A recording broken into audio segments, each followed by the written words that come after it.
বিশাল কুমড়োর ভেতরে বসে প্যাডেলিং করছেন অনেকে। বেলজিয়ামের কাস্তারলে শহরের বার্ষিক কুমড়া প্যাডেলিং প্রতিযোগিতায় দেখা মিলল এমন চমকপ্রদ দৃশ্যের। প্রতিযোগিতায় অংশগ্রহণকারীরা 100 মিটার রিলে প্রতিযোগিতায় কুমড়ার নৌকা ব্যবহার করে দৌড় সম্পন্ন করে। আয়োজকরা জানান, 2008 সাল থেকে স্থানীয় কায়াকিং ক্লাব ও কুমড়া চাষিদের উদ্যোগে প্রতি বছর এই আয়োজন করা হয়।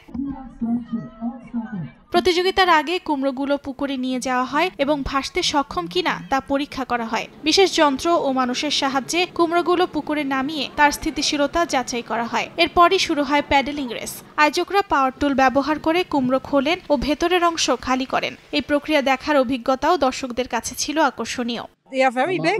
এগুলো খুবই বড়।